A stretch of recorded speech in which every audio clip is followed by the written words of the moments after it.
Tuhan berjanji roh dalam kita, 1 Yohanes 4 ayat 4, lebih besar dari roh apapun dalam dunia ini.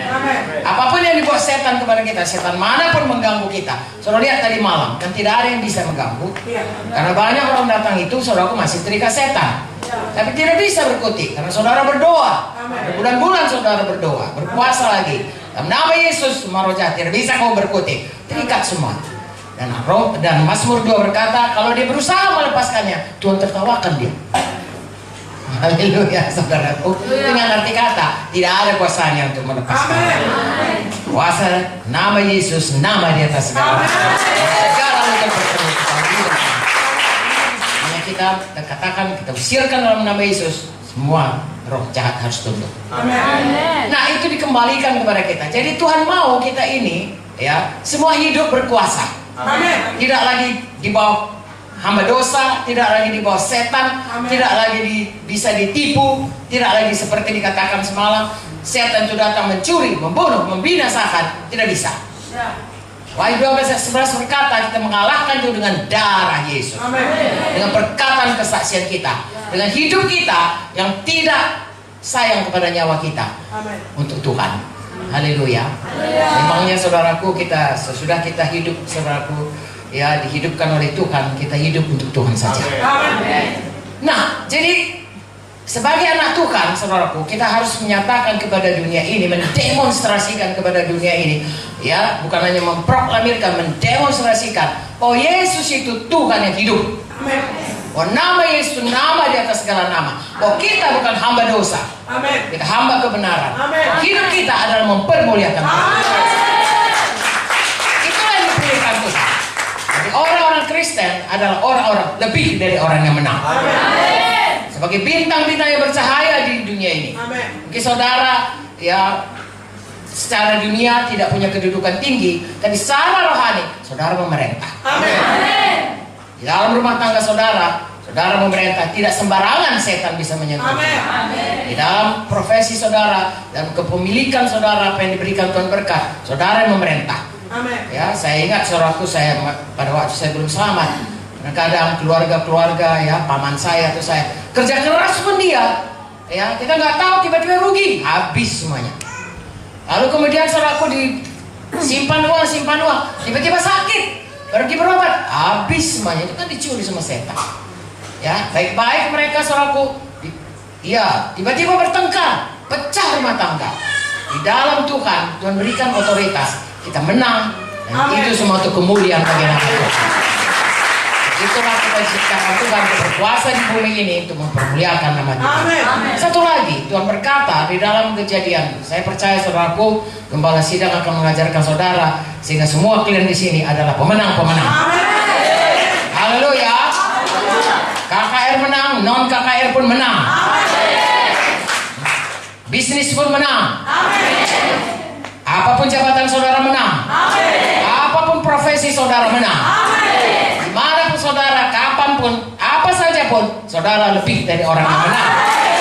Tuhan sudah memberikan kuasa itu. Haleluya.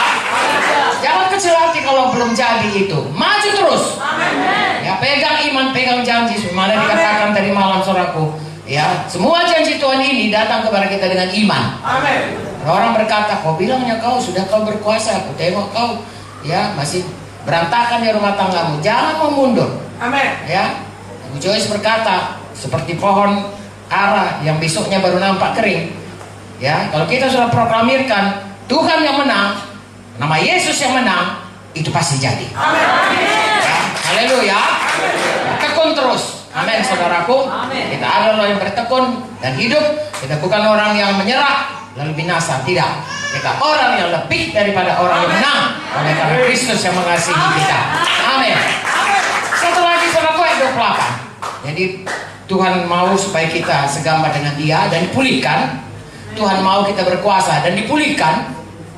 Haleluya. Dan yang berikutnya dikatakan di sini ayat 28, Allah memberkati mereka, Kejadian 1 tadi. Lalu Allah berfirman kepada mereka, beranak cuculah dan bertambah banyak, penuhilah bumi, kembali taklukkanlah itu, berkuasalah ikan dan seterusnya. Itu sudah. Sekarang beranak cucu, bertambah banyak, memenuhi bumi. Tadinya Tuhan ciptakan hanya 2, Adam dan Hawa. Tapi Tuhan mau itu dipenuhi bumi ini. Tuhan mau bersekutu dengan banyak-banyak anak keturunan dari Adam dan Hawa. Nah, sekarang saudaraku, kita tidak kembali ke Taman Eden. Kita akan pergi ke Yerusalem baru. Tuhan mau kita punya banyak anak di Yerusalem baru. Amin. Dan Yerusalem baru adalah tempat orang selamat. Amin. Dengan kata lain, saya dan saudara mesti punya banyak anak rohani. Amin. Pastikan anak kandung saudara orang selamat. Supaya kelak dia menjadi warga negara sorga, Yerusalem baru. Selain anak kandung saudara, ada banyak orang di bumi ini yang menunggu supaya saudara boleh membawa dia pada keselamatan. Amin. Jadi bapa rohani saudara. Amin. Mari selamatkan jiwa seberapapun harganya. Amin. Supaya saudara kita penuhi bumi ini. Dengan sebagaimana janji Tuhan. Dan inilah sebabnya Tuhan memberikan jalannya, Tuhan Yesus, dengan perintah agung. Haleluya. Sebabnya Tuhan berkata, pergilah ke seluruh, saya bacakan perintah agung Matius 28. Ini semua kita, Amin. tidak terkecuali perintah ini, supaya kita semua punya anak banyak nanti di sorga. Amin. Saya bacakan Matius 28 ayat 18. Yesus mendekati mereka dan berkata, kepada aku telah diberikan segala kuasa di sorga dan di bumi. Amin. Amin. Karena itu pergilah, jadikanlah semua bangsa muridku, dan baptislah mereka dalam nama Bapa dan Anak dan Roh Kudus, dan ajarlah mereka melakukan segala sesuatu yang telah kuperintahkan kepadamu. Dan ketahuilah, aku menyertai kamu senantiasa sampai kepada akhir zaman. Amin. Amin. Inilah perintah Tuhan supaya kita pergi kemana? Ke seluruh dunia. Amin. Ya, untuk apa? Untuk memberitakan Injil. Dan siapa yang percaya supaya dimuridkan menjadi murid. Dan kemudian tentunya melalui baptisan dikatakan di sini. Dan kemudian mengajari mereka. Dan Tuhan mau menyertai kita. Amin. Sampai kepada akhir zaman.